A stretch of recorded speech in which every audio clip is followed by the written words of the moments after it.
What's up, everybody? Welcome to LED Live, where we expose darkness through the light of Christ.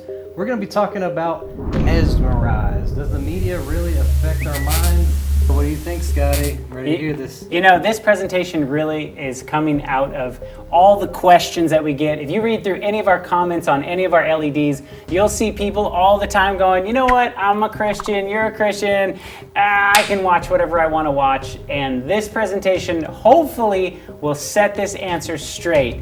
Are you truly affected by what we watch? Find out on this episode of LED Live.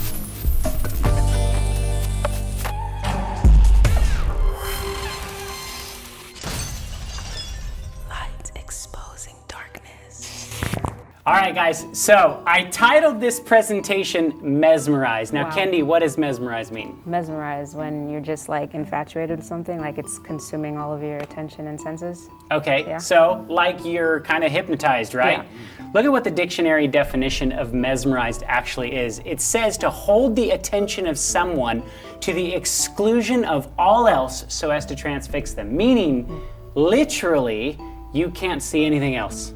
Right? You ever been to the movies? Yeah. Okay, right? Have you ever turned around when you're watching a movie and just observe everybody in the theater? You ever done that? No. Dude, it's creepy. Seriously. Everybody's like this. Oh, dude. Like totally mesmerized. Yeah. And when you turn around and you see that, I mean, you literally could be like this and people are just zoned out like wah, wah, wah, wah, right? So I found it very interesting. That's why this was titled Mesmerized. Let's unpack this a little bit. Are we truly affected by what we watch? Now, I'm going to give you a little context because we're obviously analyzing this stuff through the lens of the Bible, right? Matthew 6:22 through 24 says, "The light of the body is the eye. If therefore the eye be single, thy whole body shall be full of light. But if thy eye be evil, the whole body shall be full of darkness. If therefore the light that is in thee be darkness, how great is that darkness? Now no man can serve two masters, for he will either hate the one or love the other, or else he will hold to the one and despise the other. Ye cannot serve God and mammon at the same time." I often hear the last part of that verse, but when you see the first part, it kind of puts some context in there.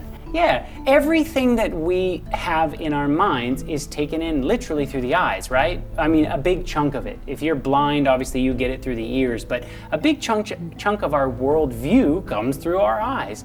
And so this Bible text is really telling us, listen, if you're watching a lot of dark things, I mean, just look at common media, right? Kind of dark, right? Yeah. Is that affecting you? The Bible says, listen, if you let dark things into your eye, then the whole body will be full of darkness, right? This comes from Psalms 101, verse 3. "I will set no wicked thing before my eyes. I hate the work of them that turn aside. It shall not cleave unto me." Now, what does this verse mean to you guys? It's kind of hard to do nowadays. Right? To It's turn not away. even mainstream, just news. If you turn on the news or whatever the case, walk Right? down the street. There's wicked stuff all over the place, right? But I love the end of this verse. Notice what it says, "I hate the work of them that turn aside." Now, I mean, you talk about mainstream Hollywood movies. We've analyzed this for 10 years now.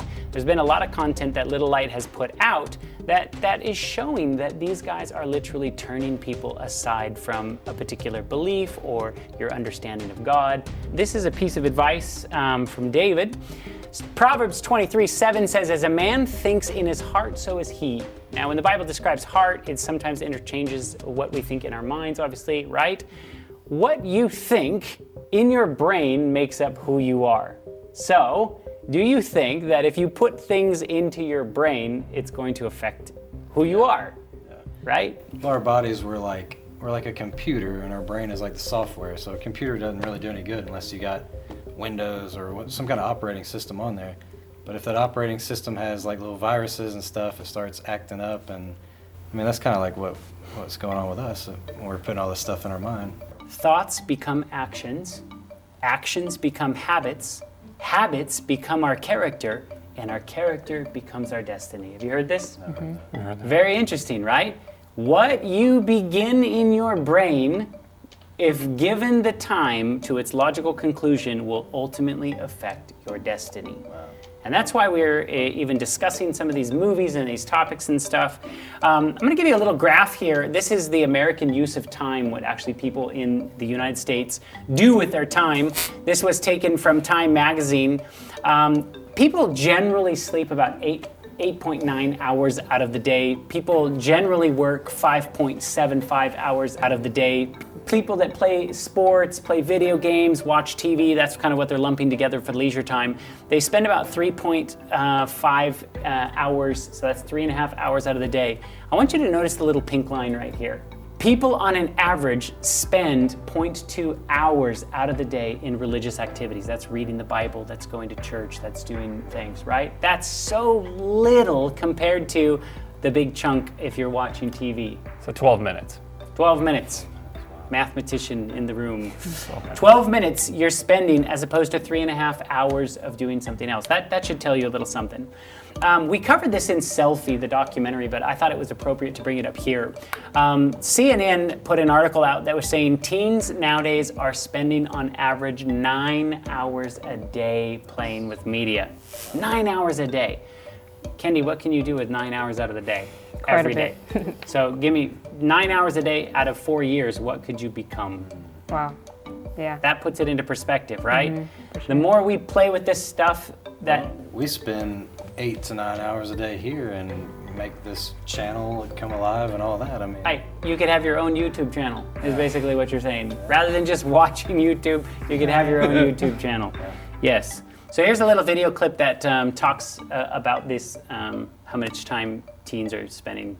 Let's put that in perspective. Yeah. That's watching TV, watching videos, listening to music, playing video games, reading, scrolling around the internet. So it's all of that, Okay. but it is 9 hours a day. And for teens, it's about 6.5 hours of their time on screens. So really what this report shows, Common Sense Media's founder says, it's like the digital transformation of childhood and adolescence is complete. They are now using screens and using media so much more than really maybe when we were kids.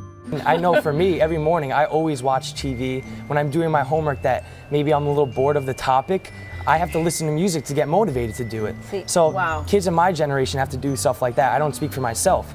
And I know that I play video games with my friends, and I do that, I think, more than I actually get some sleep sometimes. I know. That I was saying in my piece. For your mom. Yeah, mom's there. 9 hours She's a day, nodding, I'm that's sure. more than teens typically sleep. So have you guys ever heard of Nielsen ratings? no. Have you ever filled one out? They send these things to your house. At Nielsen, they used to send out paperwork basically randomly to survey who's watching what times do you watch, what shows do you like to watch. And this is how they were getting a census of basically who's watching what TV shows and how much of the population is actually engaged in all this media. So Nielsen actually put this article out in 2018, so this is only a year old. It says the world has never been more connected to media, and they're claiming that they have found that American adults spend about 11 hours a day in front of media devices. Now that's shocking to me, 11 hours. Now this isn't 11 hours like all the time, totally playing video games, just checking out. This is playing with your computer, listening to music. I mean, all this media impact. How is this affecting our society? It's got to have some kind of effect. You guys can look this up on the internet. There's a lot of graphs that show all of this time and what people do with it. So I want to play a little game with you guys. You guys want to play a game? Yeah. Okay. Sure. Okay. So we have a new intern, and we're gonna play a little social experiment with her.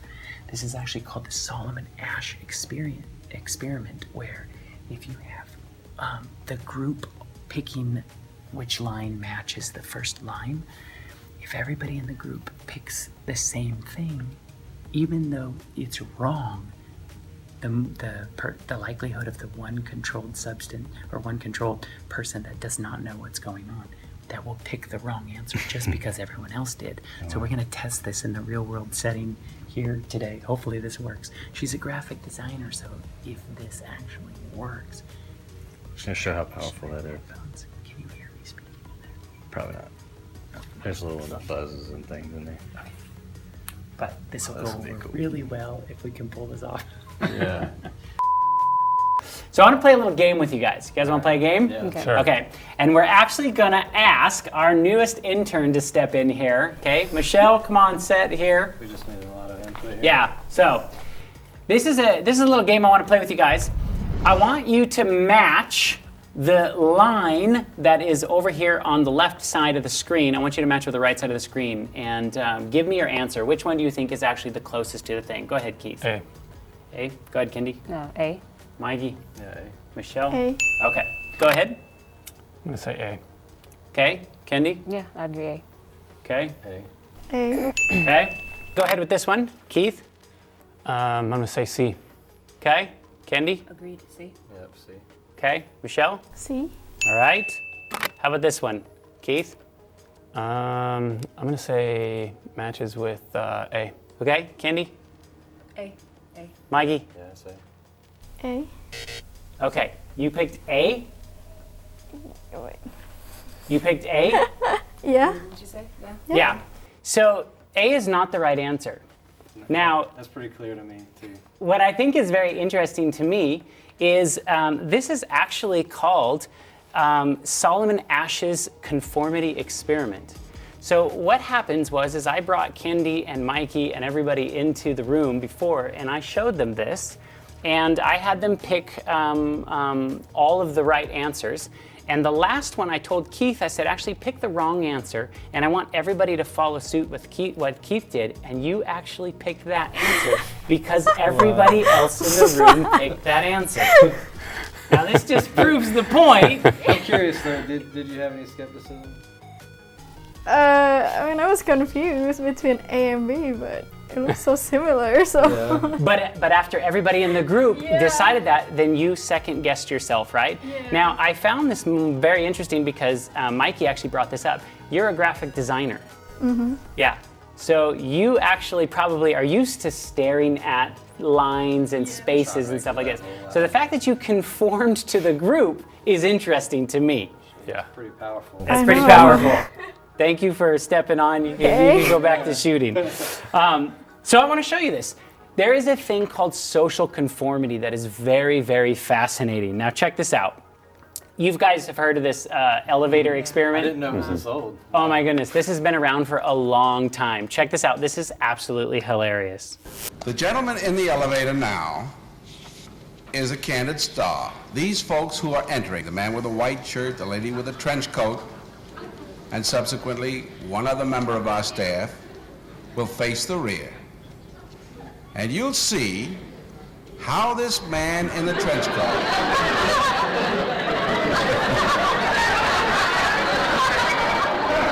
tries to maintain his individuality,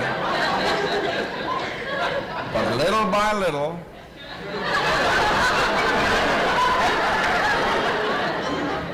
he looks at his watch, but he's really making an excuse for turning just a little bit more to the wall.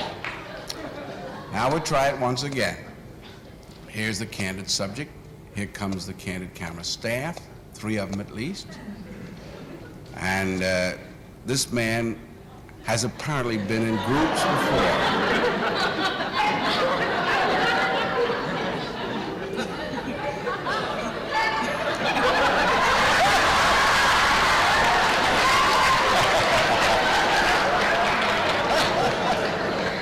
Now, here's a fella with his hat on in the elevator. First he makes a full turn to the rear and Charlie closes the door. A moment later, we'll open the door, everybody's changed positions.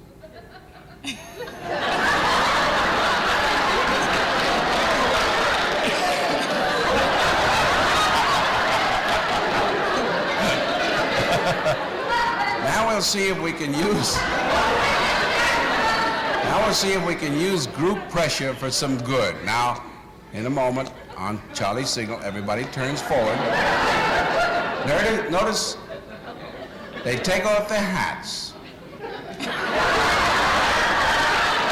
And now, do you think we could reverse the procedure? Watch.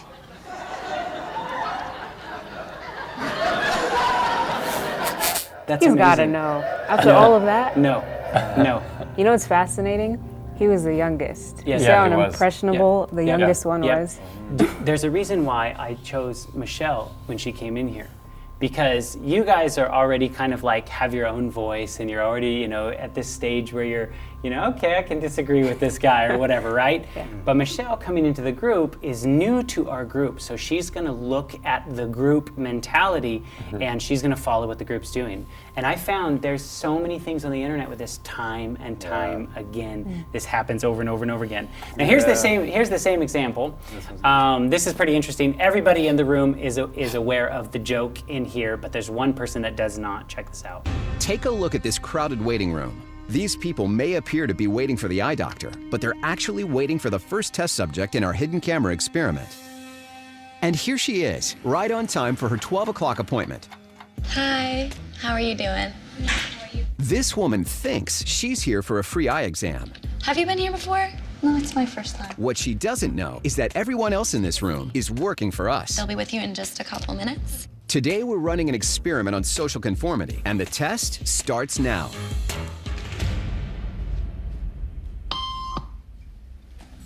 Did you hear that? These people sure did.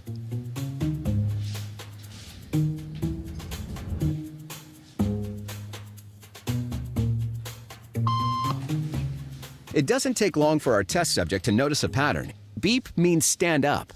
But why? And if you were in her shoes, what would you do the next time the tone sounds?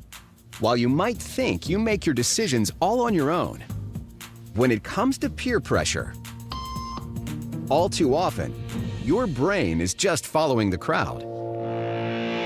It's all around you, every day, an invisible force you're probably not even aware of. It affects what you do, how you think, and who you are. It's called social conformity, or peer pressure. And while it might not sound like a good thing, it's actually not so bad. The truth is, your brain craves synchronicity and takes comfort in the ease and efficiency of just going with the flow. And whether it's simply knowing what to wear in the morning, supporting your team at the big game, or even marching off to war, we're all programmed to be part of the group. And that's because your brain knows that there's power in numbers. So, what I find is really interesting, it took only 3 beeps for that girl to fall in line. That's a short amount of time, right? Here's something else that was kind of interesting. They've done experiments with people standing in a line. I've seen this one. You see this one, right? Yeah. So it says the line starts here, right? Yeah. You have this guy who's literally got into the line, and there is literally no rhyme or reason what this line is for. Yeah. And there's nothing that tells what it is, so people are naturally curious. Why is this guy waiting in a line? There's no explanation of why he's standing there. Now, he's in on the joke, obviously, but he wanted to test to see if people were curious enough if they would all of a sudden come by and just stand in line with him. And sure enough, they found out over the course of time, that's exactly what people did. Then he decided to say, I wonder if people would actually follow me. And so he started taking them on a little course, right? Now, keep in mind, these people have no idea why they're waiting in line. They're literally following other people. And he wants to see how far and how ridiculous could he actually get them to follow in this line. So he has this little obstacle course. He makes people do all these funny little things. Then he comes up to a line that's in the ground. And he says, I wonder if he creates an action, would everybody after him do that same action? Meaning, however he steps over the line, will that ripple down the line of how people react to it? And that's exactly what they found out. People were literally doing exactly what this guy was doing, and it went all down the line. Now, Hopscotch. Yeah, hopscotch. I mean, they get all this like hilarious stuff, and these people have no idea why they are actually in line. I think this is absolutely insane. But this is human nature. We like to follow what everyone else is doing, right? Mm-hmm. What happens, though, if we decide to follow something that is quote-unquote dangerous? What happens? What happens if everybody in the herd is literally walking and jumping off the cliff? Would that make you more susceptible to that same type of activity? This hotel conference suite has been prepared for a focus group discussion on internet shopping. But all is not as it seems. We've been busy.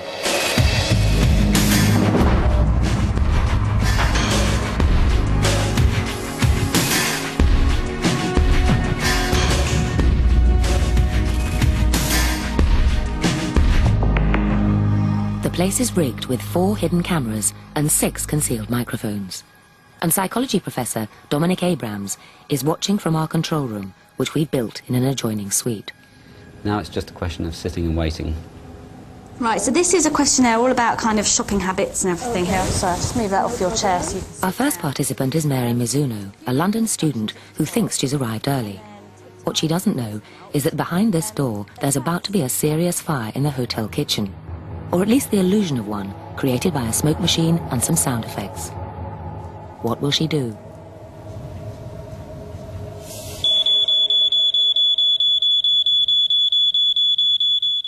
She's now noticed the smoke and is concerned. At this point, she decides to investigate, to find out what's going on. She's immediately taken responsibility for figuring out what to do.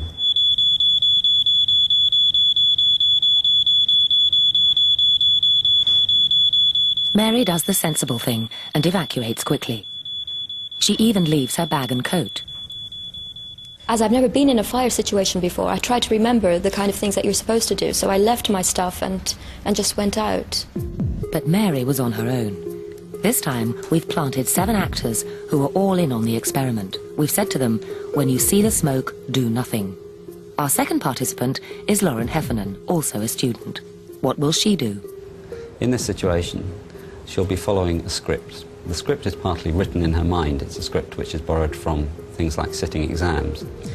Most situations like this have some element of expected or scripted behaviour.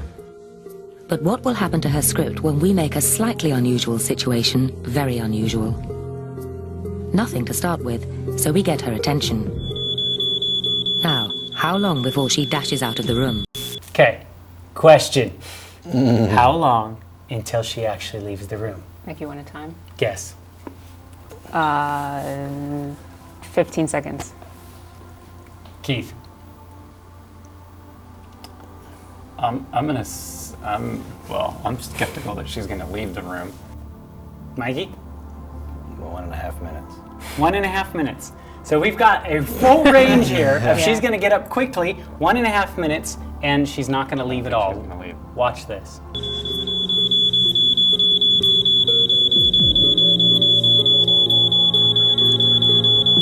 Getting close to your time, Kendi.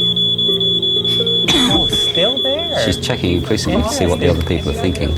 But who can she appeal to? The answer is nobody. She turns to the norm of the group. Ignore the smoke. In a real fire, the people in this group would be in very serious danger by now. I was looking for some sort of reaction from someone else, even just the slightest little thing, that they'd recognise that there was something, going on here. For me to kind of react on that and then do something about it, I kind of needed prodding. 5 minutes, still sitting there. She's waiting for someone else to react. Why isn't anyone else reacting? She feels uncomfortable. She doesn't want to embarrass herself by taking the lead, taking action. But something is definitely wrong. Lauren stayed in the room for 20 minutes after spotting the smoke, concerned but immobile. The fire brigade say that if this fire had been real, even if flames hadn't burnt through the door, she would have died of asphyxiation in this time. In the end, we had to ask her to leave. What about him? So you're right. I was surprised that I didn't do anything at all. No. I was just literally waiting. I just thought that someone else is surely going to say something soon. And because no one else did, I just didn't react at all. We tried the experiment 10 times, and the same thing happened over and over again. If the person was on their own, they left quickly. If they were in a group of 3 or more, they stayed, rooted to the spot. The average length of time they stayed, 13 minutes. Okay, 13 minutes. I don't know if you guys have ever seen a fire, been in a fire, heard about a fire. That would kill you right there. Literally because you are conforming to the group. And in fact, they have this exact thing that happened in real life. People die because of behaviour like this.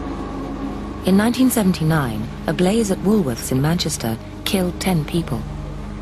The fire occurred during the day when the store was occupied by hundreds of people. Most of those people managed to get out quite safely. The people that died in the fire were actually using the restaurant at the time. But why so many fatalities in the restaurant? Investigators eventually realized that people simply hadn't evacuated. They'd waited to pay their bills. That was their routine. We go into a restaurant. We sit down, the waiter comes over, we choose a meal, we eat the meal, we pay for the meal, and then we leave the building. That's our script, if you like, for eating a meal. Worse still, everyone was following the same script, and no one wanted to be the only one to stray. One of the main reasons why people died in the Walrus fire is because they didn't want to be the first to react. They didn't want to stand out for the crowd and went along with the crowd behaviour. Okay, that's scary, dude. Okay, now isn't that crazy? Wow. Think about this spiritually, guys. Think about this spiritually. The crowd mentality is going this direction, and nobody wants to stand up for what's right. But that's exactly what Jesus is asking for us to do. Right? Yeah. Take Right? the straight and narrow. There's going to be a wide gate going to destruction, but you got to go this way. And the Bible calls us sheep. We got a sheep mentality like that. Yep. Yeah, no wonder being a Christian builds character. Isn't that crazy? You have to be People are willing outside to of the norm. die more than they are willing to be embarrassed in front of the group. Wow. That's sobering. And that should really wake us up to, like, listen, if everybody's headed off in this direction, we ought to go, is that really the right direction, right? Because we know that the Bible says that wide and broad is the way that leads to destruction, right? Narrow is the path, and few will find it. Now, check this out. Not everybody in that experiment actually stayed the entire time. Look at what happened with this one guy that actually got up. Only one person in our experiment didn't go along with the crowd behavior, artist James McKechnie. What's that coming up from under the table? Is it fire? Don't know.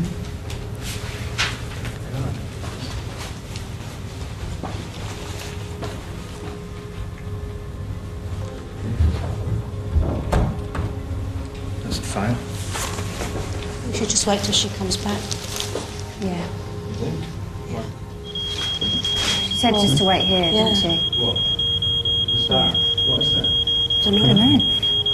She said just to wait here, didn't she? What's that? She's coming right down now. James isn't going to sit in a dangerous room just because everyone else does. Yeah. Or is he? The power of the group proves irresistible. The reassurances of the rest of the group that somebody else is responsible seem to be sufficient to pull him back into place. Instead of leaving the room and calling for help, he sits back down again and waits.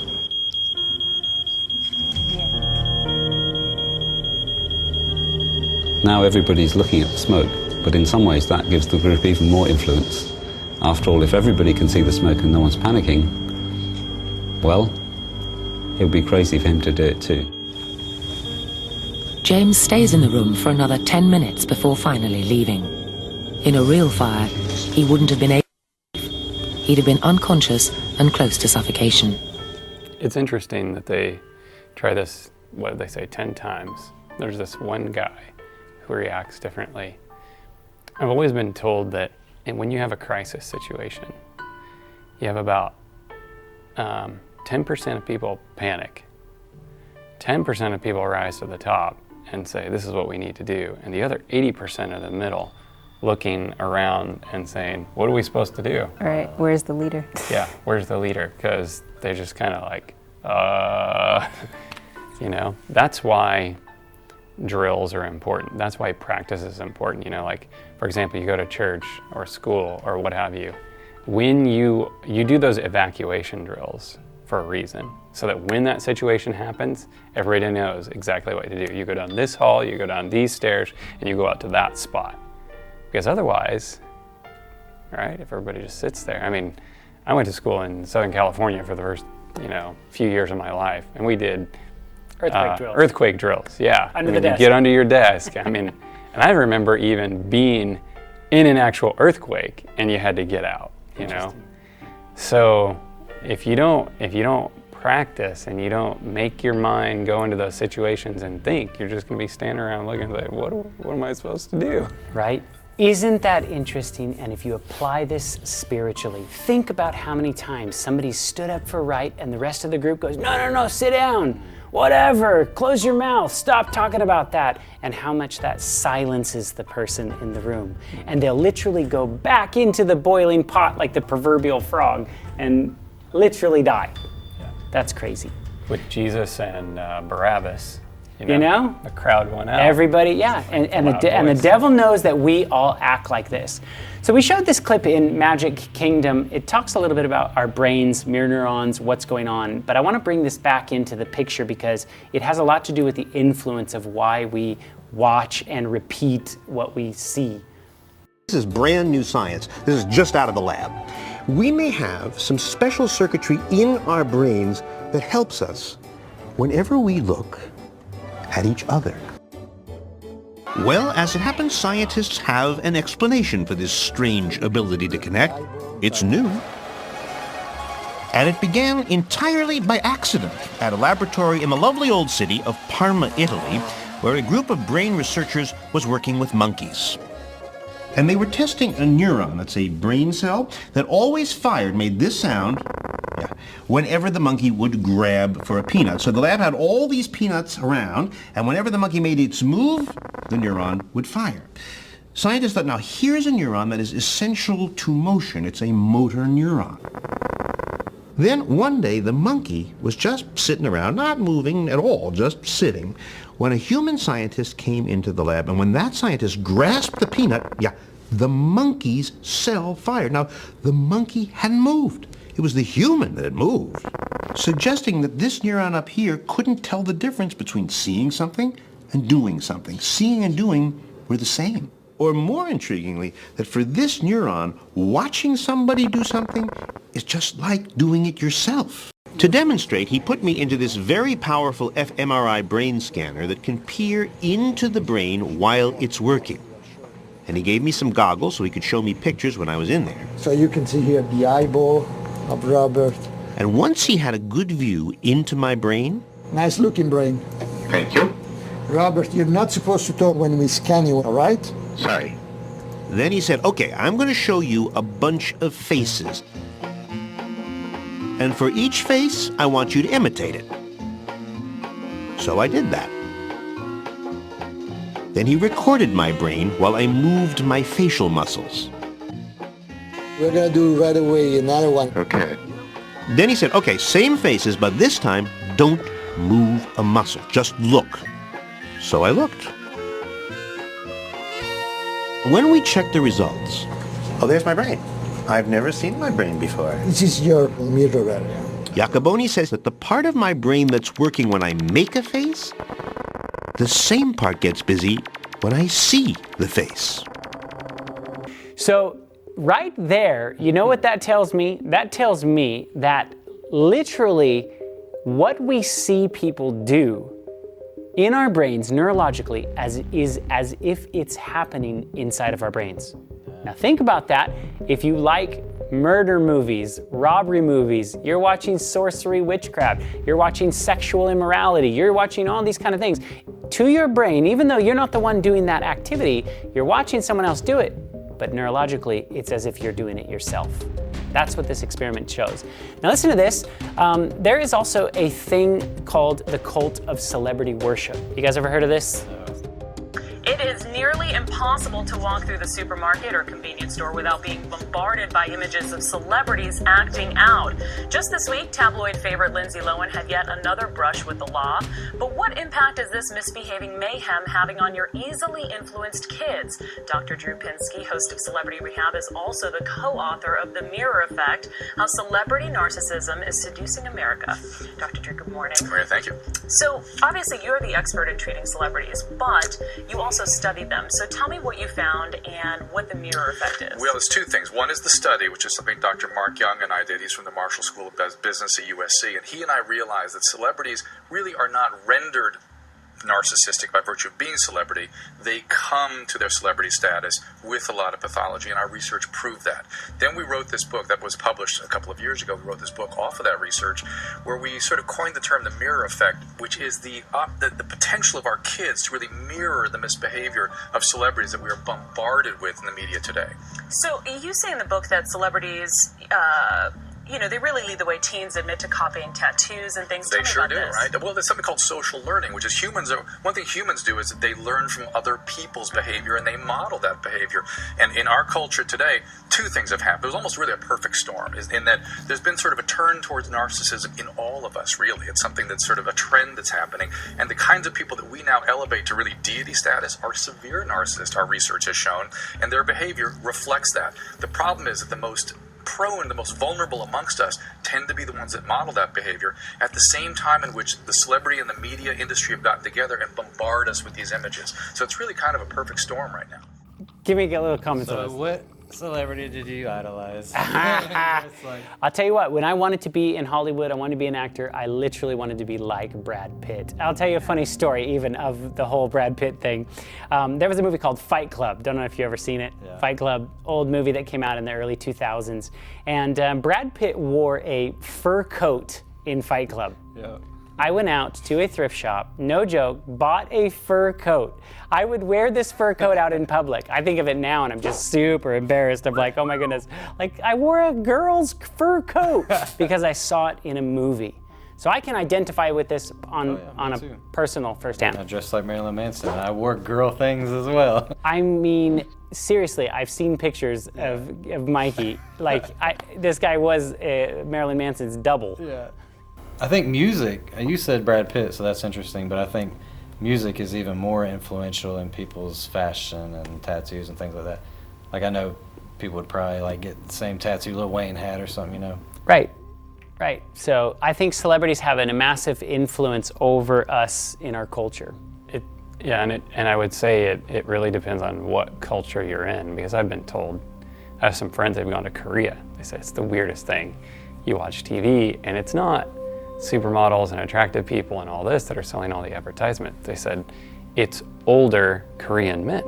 Interesting. And the reason is because they're the ones that are respected and looked up to and all this. So when they get on television and tell you, you need to get this product, everybody's like, oh, you know, the older Korean man said so, so I need to do that.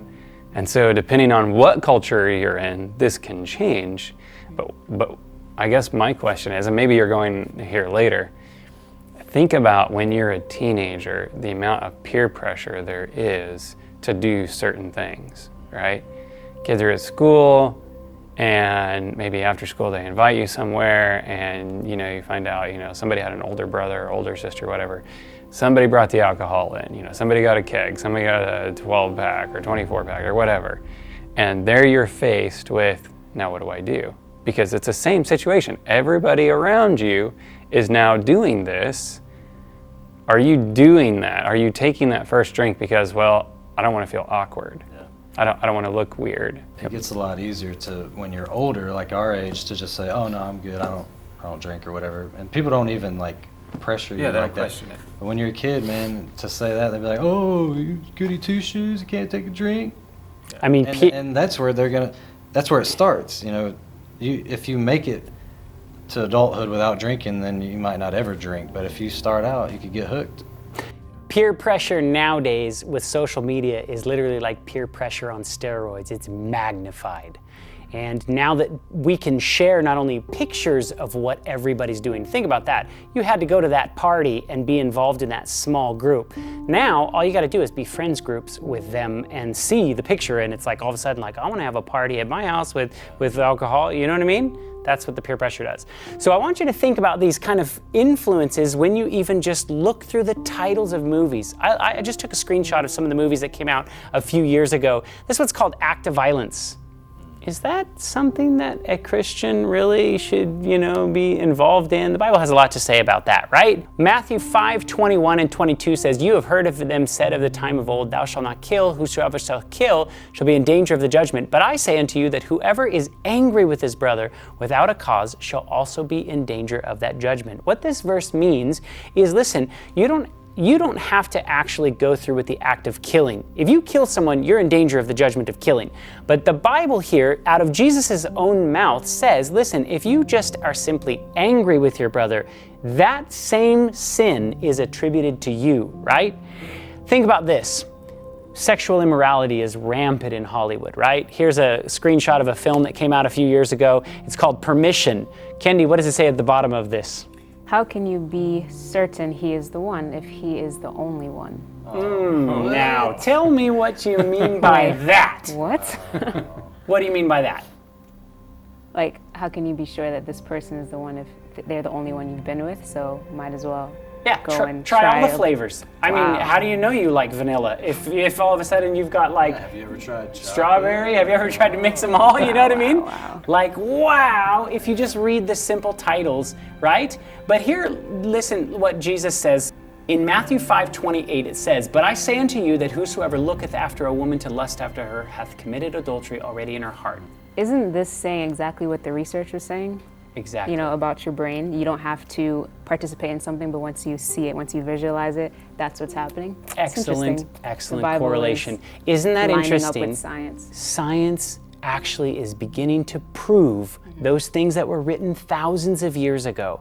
And we know now, because of all the technology that we can test the brain and see what's going on, we know exactly, hey man, Jesus had a lot of really smart things to say back then that we can test and prove today. The message in this verse is you do not have to actually cheat on your wife to be in danger of committing the sin of adultery.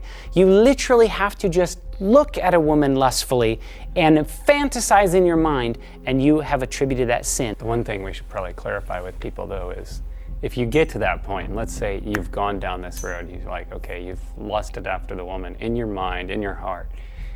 It doesn't mean go ahead and take the next step and do it anyway. Good point. Because there is still a distinction between carrying out the physical act, and thinking about it. It's like varying degrees, and you could take it so far, and then you could take it even farther. And it's best not to go there in the first place, but if you do go there in your mind, you don't want to go there in real life. Yeah, in your mind, you just repent to God. If you act out, you got to repent to everybody involved, Exactly. And it could cause all kinds of... That's right. That's right.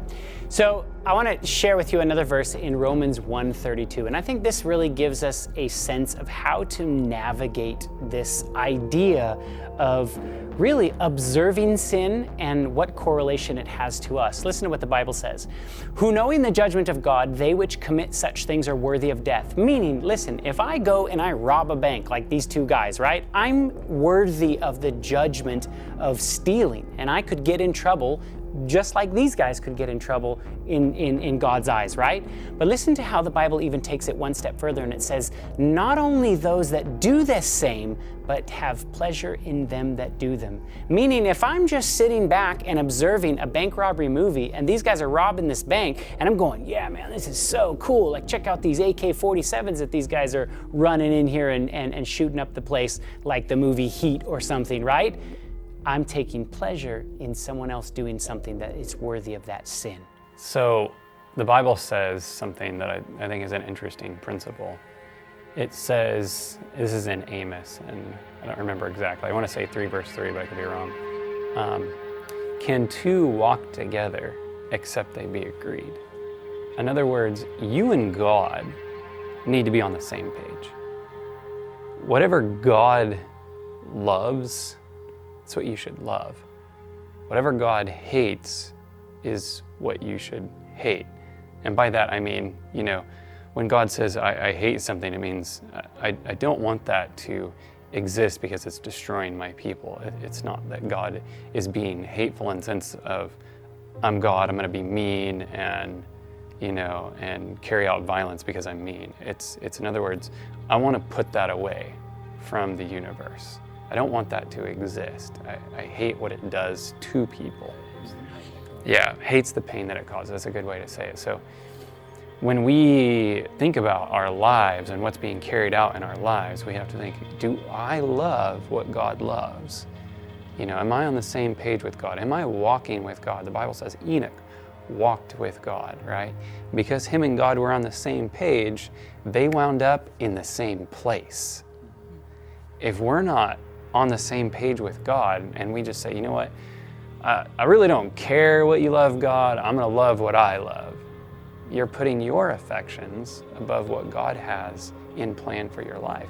And how can you say that's the best? Right. Because the reality of the situation is God had to die because someone ate a piece of fruit. Ate a piece of fruit.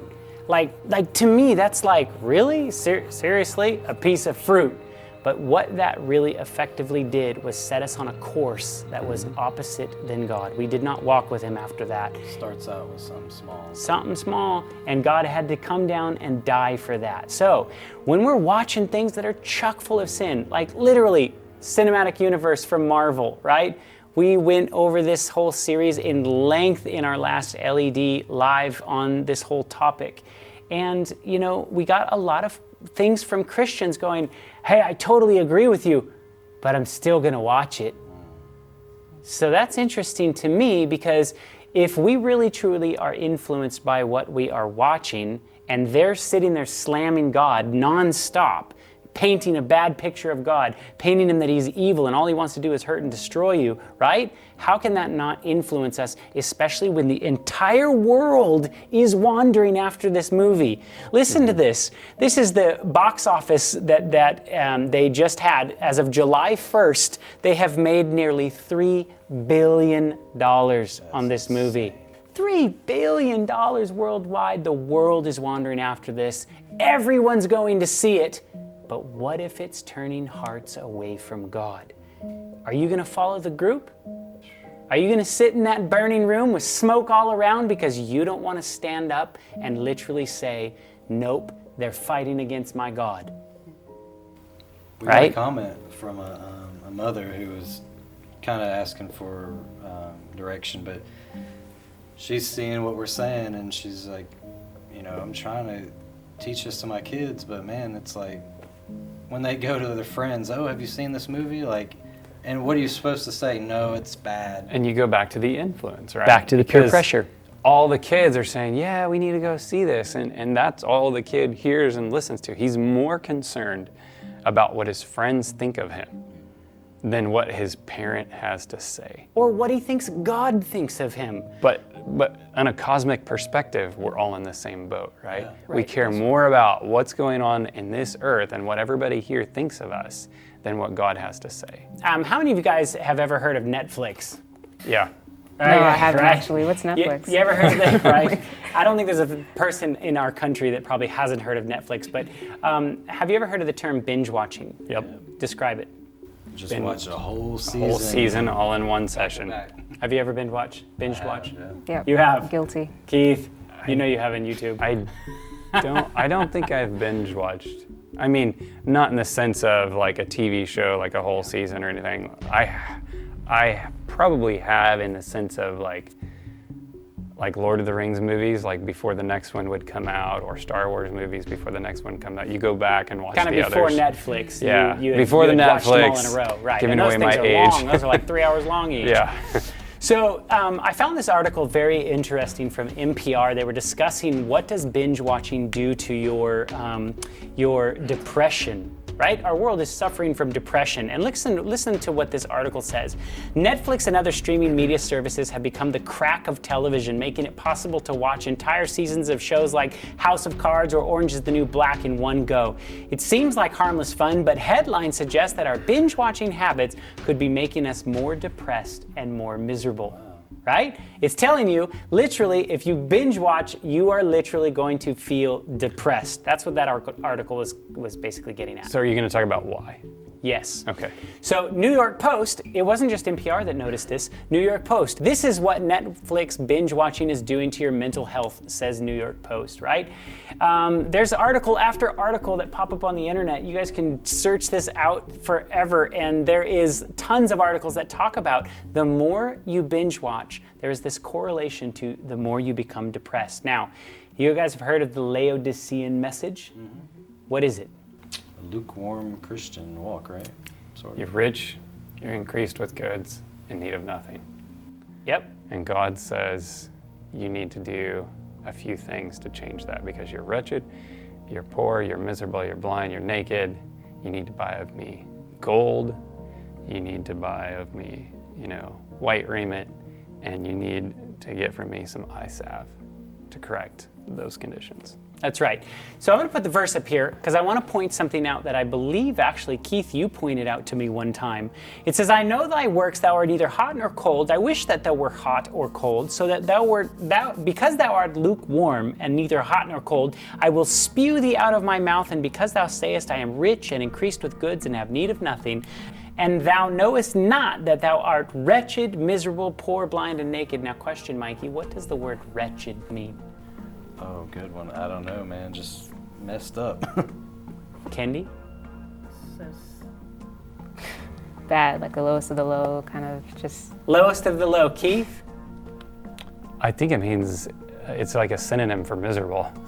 Wretched actually means a very unhappy or unfortunate state. And listen, some of the adjectives to describe it is depressed. Wow. Yeah. Now, I find it very interesting that the state of church that is in the last day and age before Christ comes again is the Laodicean church, right? This church that's, I don't need anything, I'm fine, I can watch whatever I want to watch, it does not affect me. That's the state that the church is literally in, yet they do not know that they are poor, blind, miserable, naked, wretched, depressed, and we're dealing with depression. They're not just unhappy, they're unhappy on top of being unhappy. Right. And you can see this correlation in our real world, once again, science tying into what the Bible says. Science is telling you, you binge watch, you watch this stuff nonstop. If you watch the entire season of Game of Thrones, I guarantee you, you will feel miserable afterwards.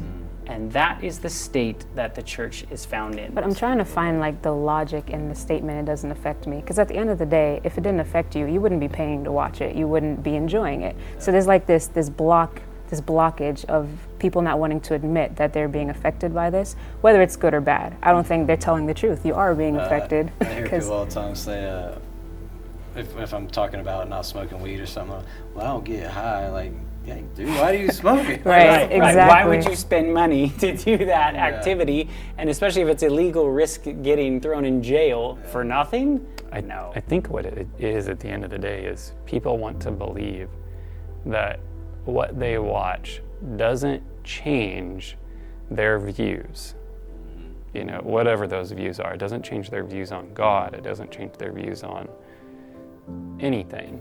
That they still believe whatever it is that they believe. Yeah, they think it's just fantasy. I know murder's wrong. How do you come to those conclusions and know what it is that you believe if you haven't been influenced by something previously? See, that's what I was saying. When you try to lead to that conclusion, it's like you can't, because there's this blockage of they're not willing to admit that they're being affected. Because if you can admit, yes, I'm being affected, okay, why or how? And then we can have that discussion, oh, maybe it's because I like the violence happening. And you can see that because when you're watching it, your heart starts racing, or maybe you're excited, or whatever the case. And then you can line up, okay, I like this violence, but that's in contradiction with what the Bible says. So maybe I am being influenced or turned away from how I should be living or what I should be indulging in.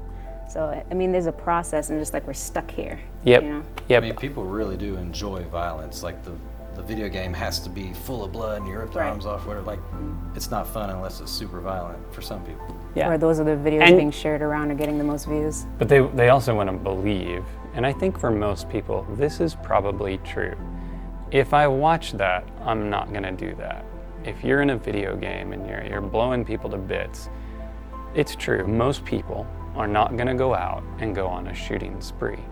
But the people who do that, you know, they fit a certain profile where it's like they've gotten to a certain point and they're cracked after that point, you know. There's all kinds of variables to fit, you know, in that psychological profile. But the thing that's interesting is we know from psychology, people do things they wouldn't normally do under unusual circumstances, right? So all you have to do is change the circumstances, and now people's behaviors start changing, just like the people we watched, right? In a normal situation, you get up and you leave. You change the environment, you change the circumstances, now people's behavior changes. There was experiments years ago. They would have people like torturing other people, or at least that's what they thought, you know, like turning dials up, you know, and you know, things like this, and where they know somebody's going through much more pain and they just do it anyway, almost like sadistically. And it's like, well, why would you why would you do that, you know? They find themselves under these adverse, strange circumstances, and they do things they wouldn't normally. Take Jerusalem. Years ago, you know, when Jerusalem was in captivity, people are stuck, you know, and the city was being sieged, they're stuck, they can't go anywhere, can't do anything. People ate their own children.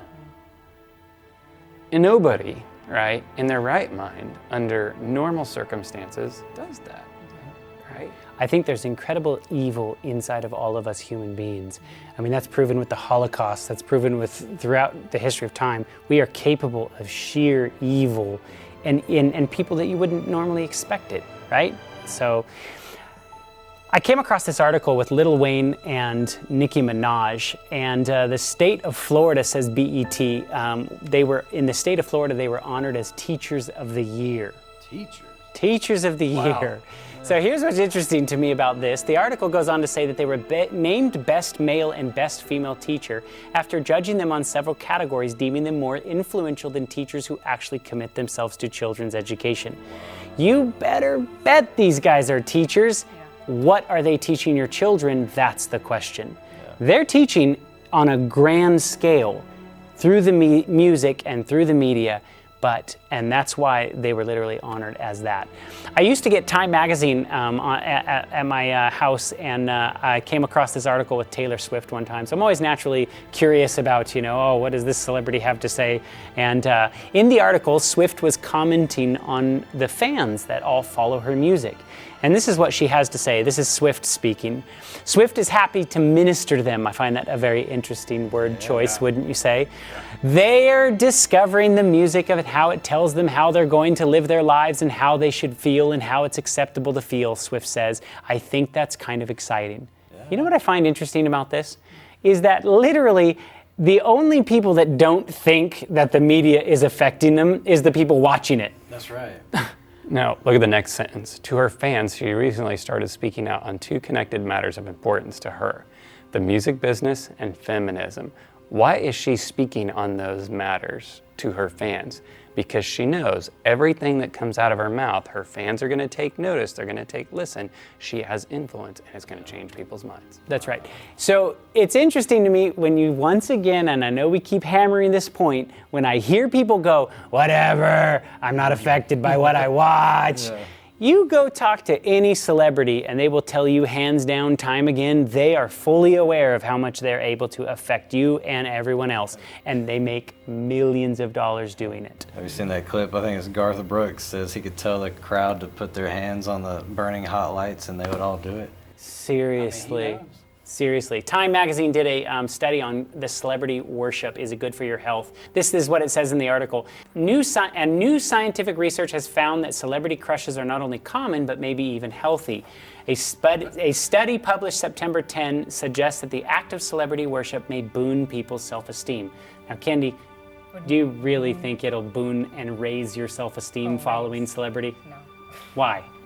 Because it's unrealistic. Like, it's very hard to relate to, first of all. So I'm killing myself trying to be like this person. It's just going to lead to my depression. Okay, so now keep in mind this is a real scientific study, and look at why they found what the reason why people feel like they can have a better self-esteem.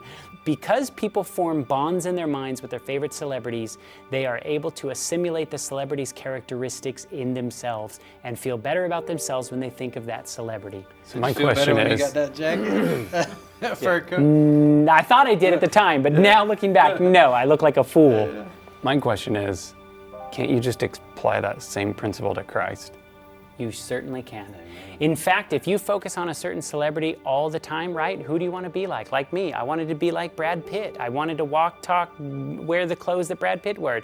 What if I was literally reading the Bible, focusing on the character of Jesus? Who am I going to want to be like, right?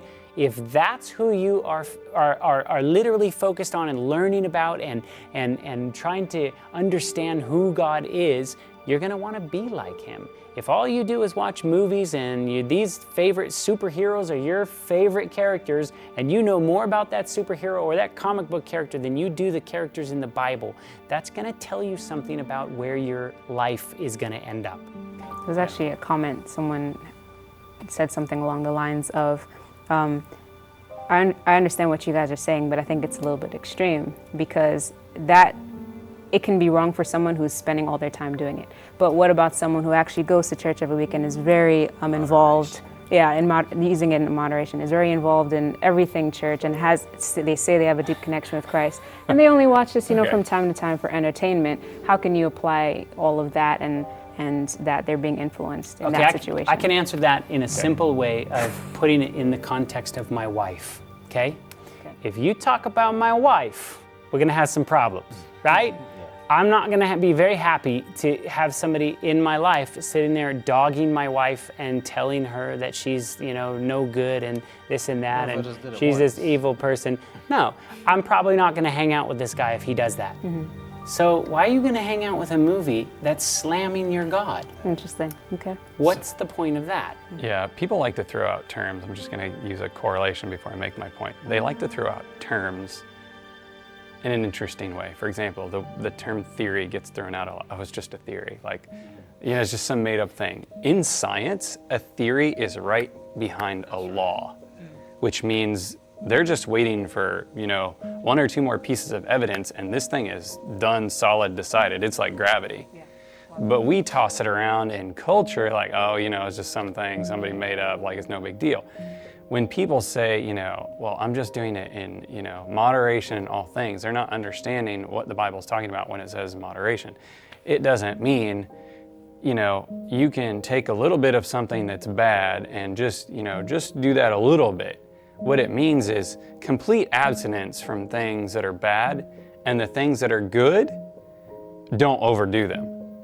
It doesn't mean, it's like if you're gonna, you have a religious show that you want to watch. Obviously, you're not watching Church of Satan channel because you're abstaining from things that are bad. And you might watch your religious show, but you don't do it for 14 hours a day, right? You do it for, an hour, half an hour, whatever is reasonable, right? Because it's something that is good, uplifting, it will feed you. And you have to apply that to, the rest of your life. So abstaining from the bad and doing the good within reason. Yes. All right. So there's a lot of articles on the internet that talk about celebrity worship. Here's another article that CBS put out, and the study that was done here, the doctor that did the study, Fishoff, he came to the conclusion that the very need for us to find an idol and follow him is actually programmed into our DNA. That is 100% true. In fact, God programmed us to worship, but it's to worship him and him only, right? So I find it very interesting, and I'm going to keep throwing Marvel under the bus here, because all of those superheroes are gods. They're Greek and Roman mythology, repackaged, put spandex on them, and handed to our generation. And the Bible's very clear in Exodus 20, verse 2, 3, have no other gods before me, right? First commandment alone, that should deter any Christian from wanting to watch those. Wouldn't you agree? That verse and another verse, no man can have two masters, makes a very important distinction that people don't make in their mind. You're not the master. That's right. You are serving something. That's right. And especially if Doctor Strange is the master of black magic, dark sorcery, come on now, Christians. So I want to talk a little bit about the act of celebrity worship. There was a movie that came out called Anchorman where there was a really funny commercial that they started releasing Dodge commercials that really highlighted the lead character that was in Anchorman. And they told you zero about the function of the car. They actually told you ridiculous information about the car. Listen to this. You know, a lot of people will tell you about the Dodge Durango's available Hemi V8 engine and 360 horsepower. But I'm the only one with the guts to tell you about the glove box. 0.1 cubic feet of storage, 12-volt light bulb, all in beautiful injection molded thermoplastic olefin. Comfortably fits 2 turkey sandwiches, 6 ball-peen hammers, 70 packs of gums, 20 rulers. This thing goes on for inches. Starting to get the picture? Oh yeah, this glove box I've been talking about? It comes standard. So I want you to show this. After showing this commercial, ridiculous, didn't say anything about the actual function of the car, right? Look at this. Durango sales went up nearly 40%. Wow. No effect on me though. No effect, no effect. I mean, just because they put that celebrity in that commercial, right? So Brad Pitt came out and did a Chanel commercial, okay? And he was paid $7 million for this commercial. I'm gonna play this commercial for you, and you tell me if you like this or not. $7 million. It's not a journey. Every journey ends, but we go on. The world turns and we turn with it. Plans disappear. Dreams take over. But wherever I go, there you are. My luck, my fate, my fortune. Chanel number 5. Inevitable. Right? First of all, I don't even know what he said there, right? I speak English, and I don't think he was. And second of all, like my 7-year-old child could shoot a better commercial than that. Really, I could have saved you $600,500. You could have paid me half, a fraction of that, and I could have shot you a better commercial. But why would they want Brad Pitt over me? Because he has influence. So if Brad Pitt wears Chanel number 5, are other people going to wear it? Catherine Zeta-Jones was paid $20 million to put a phone in her hand. That's an incredible amount of money. $20 million simply to have that brand associated with that woman. That'll pay her phone bills the rest of her life. Right? Tiger Woods was paid $100 million to simply wear a Nike swoosh. And I think, like, as much as possible, he wore everything Nike, like hat, pants, shoes, You're not allowed everything. You're not allowed to wear anything else. Yeah. In fact, he cannot own a pair of Adidas underwear. Can't do it. Literally, he's under contract to be a part of Nike. Everything he has to be that. They would not pay somebody an incredible amount of money like that if it did not influence and affect people, right? What other human being would they say, we're going to clothe you for the rest of your life and we're going to give you $100 million? Right. Now, Why him? To demonstrate influence on the other end, Tiger Woods got himself into a bit of trouble, right? Yep. And he was this squeaky clean, everybody looked up to him sportsman, and then the scandal came out. And the cry of the people, the upsetness of the American people, and people started pulling their funding. Right. We don't dropping him like a bad habit. We don't want him wearing the Nike swoosh now. Why? Because people will associate his influential life and go out and do those kind of things or With something, our brand, we don't want that. Right? So what celebrity do you think has had the highest product endorsement? Michael Jordan. No. I'm surprised. I'm sure over time, I think Michael Jordan could be a more wealthy over the course of time, but in one given year. You mean paid? One given year. One given year. What is the most highest paid celebrity endorsement of a product? Now, this doesn't mean that the celebrity's paid that much, but this just means the product decided to pay him this much money. Has to be sports. If you need a hint, I'll give you the sport. Okay. It's soccer. Oh, really? It is. It's got to be Brazil. Ronaldo? No. I don't even David know this guy. Beckham? You Really? know who David Beckham is? Heard that name. Wow. I can't believe it's David Beckham. Do you live under a rock? David Beckham was paid $160 million for a contract. He's a soccer player. To wear Adidas. That's an incredible amount of money from a celebrity endorsement. If you like Adidas, we have a shirt that looks just like it. You can order below. 3 Angels Message shirt. That Product placement. Most awesome plug. We also have these shirts available too. If you want. And Scotty wears it. Very influential person. Oh my goodness. Here's what the Bible has to say. I want to wrap this all up for you guys. Romans 12:2 says, "And do not be conformed to this world, but be transformed by the renewing of your mind, that you may prove that what is that good and acceptable and perfect will of God." You see, God is promising that He wants us to have a renewed mind. He does not want us to be influenced by the world. He wants us to be literally changed our thoughts and thinking so that it is in line with the will of God. If you think about it, this whole situation that we're in now, Earth the way it is, all started because of a choice of influence. Yeah.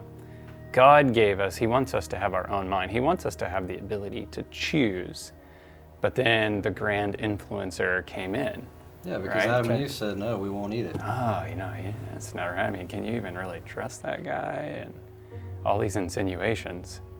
And because of influence, we are in this sinful world today. Look at Adam succumbing to the social pressures of his day. Only one other human being. One other human. Oh, she did it. I know it's wrong, but I'm going to do it. You know. Hollywood takes a page out of that book. Well, use an attractive woman. It worked first time. You see, the devil knows exactly how our minds work, and that's why we need a new mind. We need a new way of looking at things. In fact, the Bible tells us in 2 Corinthians 10, verse 5, casting down imaginations, every high thing that exalteth itself against the knowledge of God, and bringing into captivity every thought to the obedience of Christ. This is where God wants to bring our minds. Every thought into the captivity of Christ. And when we do that, when we let the Holy Spirit into our lives, when we let Him totally transform our minds, we will then be in line with the will of God. Amen. We hope you guys like this LED Live. We want to hear your comments on this, especially if you were on the fence of, does media really affect us, yes or no? We created this presentation to give you a little background of influence. We are influenced by everything that we see, taste, touch, hear, and especially what we look at in a dark room, staring at a blinking light source. And so check out some of our other LEDs, and if you want to support this ministry, check out our Patreon page. We want to keep putting videos out like this, and we need your help. Partner with us. We've got a lot of things to talk about. We need more editors. We need more videoers. We're shooting this whole thing with absolutely no cameraman except for our intern out here. So we want help, and you guys can do that for us. And we just thank you for watching our stuff. God bless. Keep us in your prayers, and we'll see you on the next time around. Put your comments below. Peace out.